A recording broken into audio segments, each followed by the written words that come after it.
मेरे साथ बोलिए, भारत माता की। क्यों भाई, आप लोगों की आवाज को क्या हो गया है? 17 सितंबर है, हैदराबाद विमोचन दिन है। ऐसी आवाज में बोलोगे क्या? यहां से हैदराबाद तक और यहां से मराठावाड़ा तक आवाज जानी चाहिए। मेरे साथ दोनों हाथ उठाइए, मुट्ठी भींचे और प्रचंड आवाज से बोलिए, भारत माता की, भारत माता की। मंच पर उपस्थित हमारे भारतीय जनता पार्टी के अध्यक्ष, जिनकी प्रजा संग्राम यात्रा में मैं आज यहां पर आया हूं, आगे आइए संजय भाई, ऐसे श्रीमान संजय बंडी जी, मेरे दोस्त, मेरे मित्र और मोदी जी की कैबिनेट में मंत्री श्रीमान जी किशन रेड्डी जी, यहां के लोकप्रिय सांसद श्री अरविंद धर्मपुरी जी, हमारे दूसरे सांसद श्री स्वयं बापूराव जी,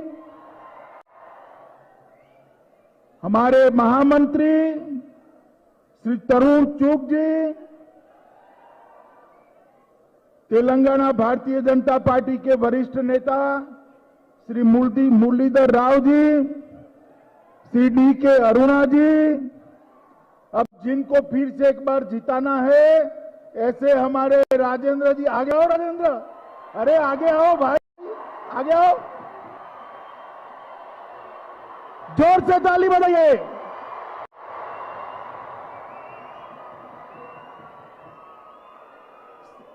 श्री सुधाकर रेड्डी जी, श्री जितेंद्र रेड्डी जी, अरुणा जी, हमारे सारे मंच पर बैठे हुए पदाधिकारीगण और आज इतनी बड़ी संख्या में जहां तक नजर पहुंचती है लोग ही लोग दिखाई रहे हैं। आए हुए तेलंगाना के मेरे प्यारे भाइयों और बहनों को मेरा नमस्कार। सबसे पहले मैं आज आप सभी को हैदराबाद विमोचन दिन का हृदय से शुभकामनाएं देता हूं। आज ही के दिन ये पूरा निजाम के शासन में रहा हुआ क्षेत्र तेलंगाना, बिदर और मराठावाड़ा, आज ही के दिन देश के महान सपूत सरदार वल्लभ भाई पटेल के पराक्रम के कारण 13 महीने के बाद आजाद हुआ था। 13 महीने के बाद आजाद हुआ। इसलिए आज का दिन एक महीनों में तेलंगाना के लिए स्वतंत्रता दिन भी माना जाता है। मित्रों, स्वतंत्रता दिन भी माना जाता है। इसलिए मैं आप सभी को हृदय से शुभकामनाएं देना चाहता हूं। मित्रों, आज हमारे प्रिय प्रधानमंत्री सारी दुनिया में लोकप्रिय से लोकप्रिय नेता श्री नरेंद्र मोदी जी का जन्मदिन भी है। 10 तारीख से 7 तारीख से लेकर 17 तारीख तक भारतीय जनता पार्टी इसको सेवा दिन के रूप में भी मना रही है। आज पूरे देश के 130 करोड़ लोग मोदी जी के दीर्घायुष के लिए प्रार्थना करते हैं, उनको अभिनंदन देते हैं। मैं भी आप सबके साथ मिलकर ईश्वर से प्रार्थना करता हूं कि मोदी जी दीर्घायुष हो और देश को दुनिया में सर्वोच्च स्थान पर पहुंचाने में सफल हो। मित्रों, आज विश्वकर्मा दिन भी है। देश और दुनिया के सभी श्रमिक, सभी कारीगर विश्वकर्मा को मानते हैं और भगवान विश्वकर्मा की जयंती के दिन ही उनकी आराधना करते हैं। मैं इसलिए देश भर के सभी लोगों को विश्वकर्मा दिन की भी शुभकामनाएं देना चाहता हूं। मित्रों, आज के दिन ही निजाम की चुंगल से हमारा एक तेलंगाना स्वतंत्र हुआ था। आज के दिन ही सरदार पटेल का प्रख्यात पुलिस एक्शन और पोलो मिशन आज के दिन ही समाप्त हुआ था और पूरे देश को आजादी मिलने के 13 दिन बाद हमारे तेलंगाना को आजादी मिली थी, 13 महीने बाद।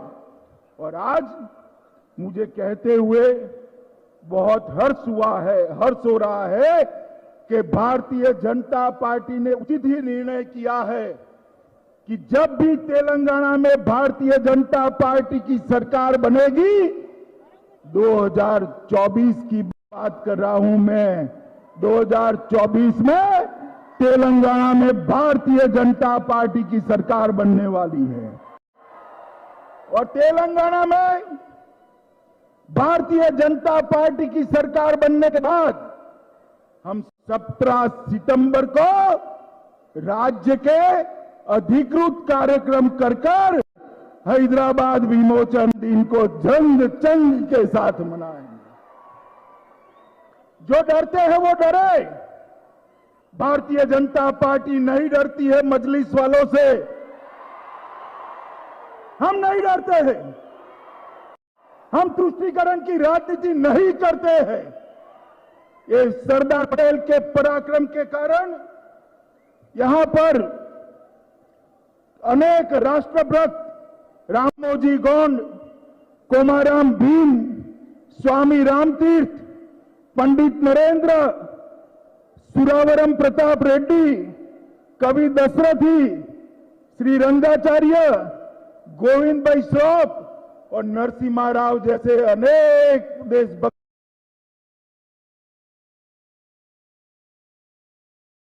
के कारण आज के दिन ही सच अर्थ में हमें आजादी मिली थी। मैं एक बात मुख्यमंत्री जी को भी याद कराने आया हूं। मैं गुजरात में था, उस वक्त आपका भाषण सुनता था जब टीआरएस का आंदोलन चलता था, तेलंगाना का आंदोलन चलता था, तब आपने कहा था कि 17 सितंबर को तेलंगाना विमोचन दिन मनाएंगे। माताओं, भाइयों, बहनों, कहा था या नहीं कहा था? जोर से बोलिए, कहा था या नहीं कहा था? भाई, मैं आज पूछना चाहता हूं मुख्यमंत्री जी को कि वो आपके वादे का क्या हुआ? क्या हुआ? कर्नाटक मना रहा है, महाराष्ट्र मना रहा है, आपने आज ध्वजवंदन क्यों नहीं करा? किसका डर है? बोलो भाई, किसका डर है उनको? किसका डर है? भारतीय जनता पार्टी किसी से नहीं डरती है। एक बार भारतीय जनता पार्टी की सरकार बना दीजिए, ये रजाकारों से मुक्ति लेने वाले दिन के दिन ही हम हमेशा तेलंगाना राज्य का अधिकृत मुक्ति दिन मनाएंगे, अधिकृत मुक्ति दिन मनाएंगे। मित्रों, ये आजादी के लिए निर्मल के भोले भाले आदिवासियों ने पहले अंग्रेजों के खिलाफ और फिर निजाम के खिलाफ बहुत बड़ा संघर्ष किया। सन 57 की क्रांति के शुरुआत में ही इसी इलाके के रामजी गोंड के नेतृत्व में निजाम और अंग्रेजी शासन के खिलाफ संघर्ष किया गया। इनके साथ लड़ाई हुई। जब सब पकड़े गए तो 1860 में निर्मल के एक कस्बे में बरगद के पेड़ पर 1000 लोगों को फांसी पर चढ़ा दिया गया था। 1000 लोगों को। क्या मुख्यमंत्री जी, आपको इन लोगों का बलिदान भी याद नहीं है? 1000 लोग, भोले भाले आदिवासी लोग, देश की आजादी के लिए फांसी पर चढ़ गए। मैं आपको कहकर जाता हूं, चाहे निर्मल के फांसी पर चढ़ने वाले आदिवासी भाई हो, चाहे निजाम के रजाकारों से मारे गए हुए सारे शहीद निर्दोष नागरिक हो, चाहे संघर्ष करने वाले स्वामी राम तीर्थ के नेतृत्व में संघर्ष करने वाले शहीद हो, उनका बलिदान व्यर्थ नहीं जाएगा। 14 सितंबर को तेलंगाना विमोचन दिन मनकर ही रहेगा। भारतीय जनता पार्टी उसको मनाएगी। मित्रों, आज मोदी जी का जन्मदिन है। मैं आप लोगों को एक समाचार देना चाहता हूं कि आज देश भर में कोरोना के खिलाफ सुरक्षा के लिए एक बहुत बड़ा वैक्सीनेशन, बहुत बड़ा टीकाकरण चल रहा है। दोपहर 3 बजे तक देश में 1 करोड़ से ज्यादा लोगों को टीका दे दिया गया है और ये रात तक चलने वाला है। आज के दिन ही भारतीय जनता पार्टी ने, कई कार्यकर्ताओं ने सेवा के अलग अलग काम किए हैं। अभी 71 भाजपा युवा मोर्चा के कार्यकर्ताओं ने रक्तदान कर अपना रक्त बीमार लोगों के लिए दान करने का काम किया है। अभी धर्मपुरी ने अपने क्षेत्र के कोरोना से पीड़ित लोगों के लिए एक योजना जाहिर कर उनकी सेवा की, आगे बढ़ाने की बात की है। देश भर में ऐसे कई सेवा के कार्य हुए हैं और सभी लोग प्रार्थना कर रहे हैं कि मोदी जी के नेतृत्व में ये देश के गरीब, पिछड़े, आदिवासी, दलित, इसके कल्याण का काम, इसके कल्याण का यज्ञ ऐसे ही चलता रहे। मित्रों, मोदी जी ने 70 साल की आजादी के बाद इस देश के 60 करोड़ गरीबों के लिए सरकार की दिशा मोड़ कर रख दी। उनको बैंक अकाउंट दिया, घर दिया, उनको शौचालय दिया, घर के अंदर बिजली दी, अब शुद्ध पीने का पानी दे रहे हैं। 5 लाख तक का सभी स्वास्थ्य खर्चा प्रधानमंत्री आयुष्मान भारत योजना के तले नरेंद्र भाई ने देश के गरीबों को किया है। और ये गरीब कल्याण का मोदी जी का यज्ञ सालों साल चलता रहे, इसीलिए आज पूरा देश ईश्वर से प्रार्थना कर रहा है। मित्रों, आज मैं बंडी संजय की प्रजा संग्राम यात्रा में आया हूं। आजादी के वक्त पैदल यात्रा करने वाले हमने देखे थे, मगर आज भी तेलंगाना की जनता की सुखाकारी के लिए ये संग्राम यात्रा लेकर संजय बंडी निकले हैं। ये 5 चरणों में चलने वाली है और हर चरण लगभग 50 से 60 दिन का रहेगा। मेरी दाई और जो लोग इनके साथ यात्रा में पैदल चल रहे हैं वो सभी बैठे हैं, उनको भी मैं शुभकामनाएं देता हूं। और जब ये यात्रा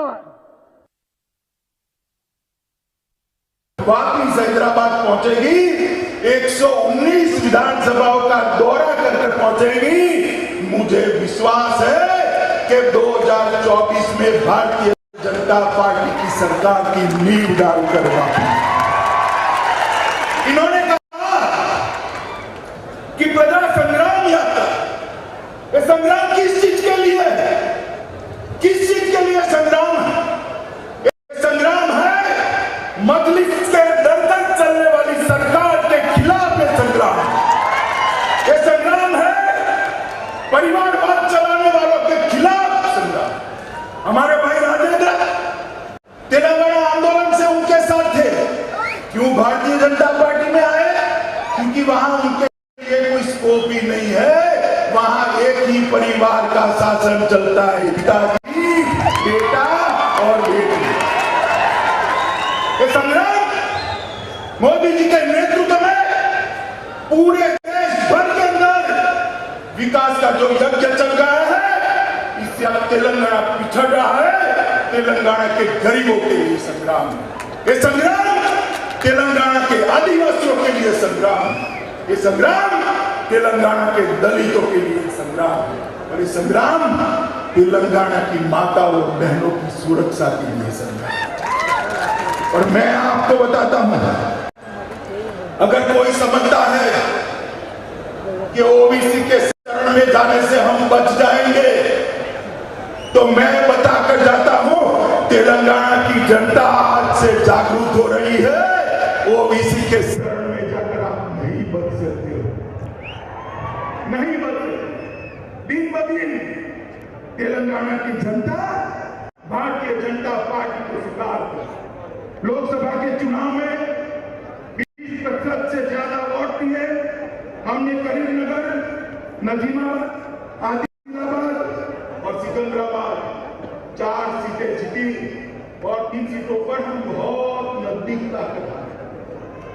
3 सीटों मैं बताता हूं आपको, अगले चुनाव में लोकसभा में सारी की सारी सीटें मोदी जी की झोली में तेलंगाना। आज हमारे किशन रेड्डी सिकंदराबाद के सांसद यहां पर मंत्री बनकर भी उपस्थित, और बहुत समय के बाद तेलंगाना को भारतीय जनता पार्टी का कैबिनेट मंत्री देने का काम नरेंद्र भाई मोदी ने किया। इसके बाद दुबक्का का चुनाव हुआ, भारतीय जनता पार्टी जीती। हैदराबाद नगर निगम का चुनाव हुआ, भारतीय जनता पार्टी ने अपनी सीट मजबूत करी, और उनको ओवैसी की मदद लेने की जरूरत पड़ गई, ओवैसी की मगर उन्होंने निसंकोच। और मैं आज बताना चाहता हूं, कांग्रेस पार्टी पूरे देश भर में खत्म हो रही, पूरे देश में। तेलंगाना में टीआरएस का विकल्प कांग्रेस पार्टी नहीं हो सकती है, नहीं हो सकती। आप मुझे बताओ, अगर कांग्रेस पार्टी विकल्प हो भी जाए, वो क्या मजलिस के डर से यही करेगी ना तो ये कर रहे हैं? ये ओवैसी के खिलाफ लड़ सकते हैं क्या? ये रजाकार संस्कृति के खिलाफ लड़ सकते हैं क्या? मित्रों, केवल और केवल तेलंगाना का सम्मान भारतीय जनता पार्टी के अलावे कोई उजागर नहीं कर सकता, कोई। इसीलिए हमारे भाई संजय बंडी एक संग्राम यात्रा लेकर आए। मित्रों, ये वर्ष भारत के आजादी का 75वां वर्ष, और मोदी जी ने भारत की आजादी के 75 वर्ष को देश भर में मनाने का काम किया, शुरुआत की। उसके पीछे उनका उद्देश्य है कि राम जी कौन और कोमाराम भीम जैसे हमारे अनजान योद्धाओं को फिर से हमारी युवा पीढ़ी जाने, पूरा देश जाने।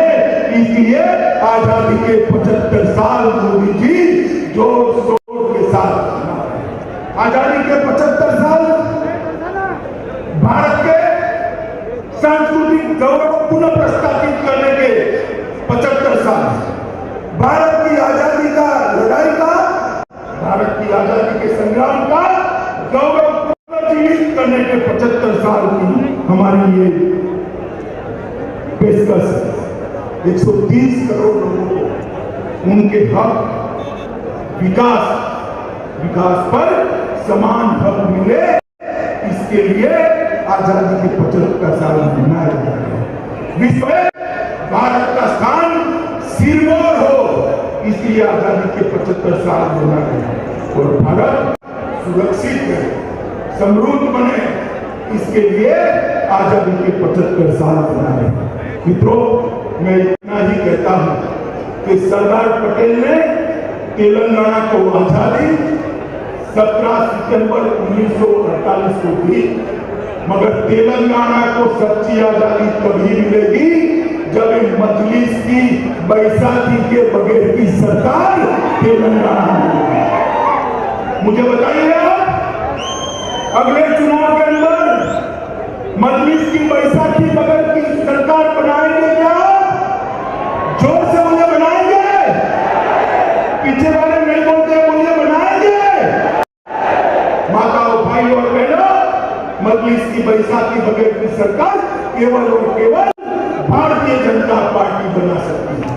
तेलंगाना के गरीबों का कल्याण करने वाली सरकार केवल और केवल मोदी जी के नेतृत्व में भारतीय जनता पार्टी बना सकती है। और परिवारवाद को मुक्त करने वाली, परिवारवाद से तेलंगाना को मुक्त करने वाली सरकार केवल और केवल भारतीय जनता पार्टी बना सकती है। आज मैं यहाँ आया हूं तब इतना जरूर कहना चाहता हूं कि तेलंगाना के अंदर धर्म के आधार पर एक रिजर्वेशन है। आरक्षण धर्म के आधार पर कभी नहीं होना चाहिए। ये भारतीय जनता पार्टी की नीति है। धर्म के आधार पर दिए गए आरक्षण का हम विरोध करते हैं। ये संविधान सम्मत नहीं है, इसको तुरंत रद्द करना चाहिए। मित्रों, मैं आज यहाँ आया हूँ तब इतना ही कहना चाहता हूँ चंद्रशेखर राव की सरकार है, उसका चुनाव क्या है आप मुझे बताओ, कार को कहीं जाते हैं या टीएम जाता है? कौन जाता है? टीएम जाता है ना? ये कार तो चंद्रशेखर राव की है, मगर इसका ओवैसी के हाथ में कैसी गाड़ी तेलंगाना का भला कर सकती है क्या? कर सकती है क्या? मित्रों, मैं आज आपको इतना कहना चाहता हूं कि 1400 से ज्यादा, 370 से ज्यादा युवाओं का जीवन का पुलिस फायरिंग में हुआ तेलंगाना राज्य के लिए, और 1400 से ज्यादा लोगों ने आत्महत्या की।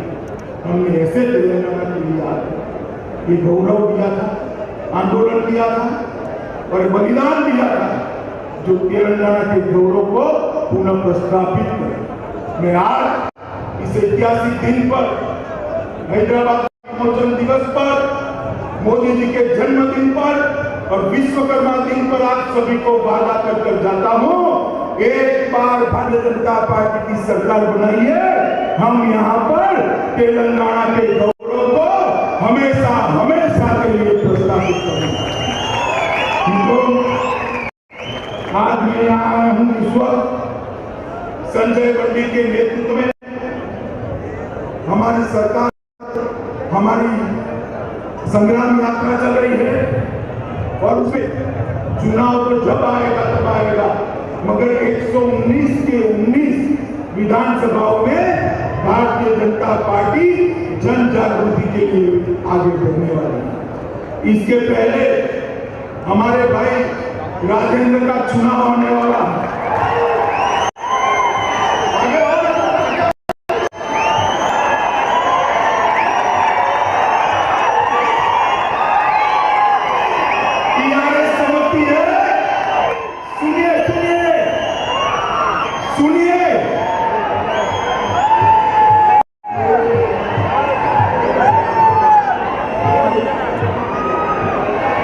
टीआरएस समझती है हर चुनाव पैसों से जीता जाता है।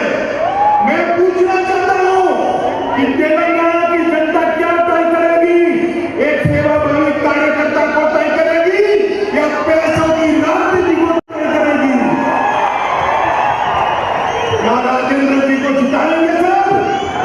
जो सबको जिताएंगे, पैसों की राजनीति को अलविदा कहेंगे, परिवारवाद की राजनीति को अलविदा कहेंगे।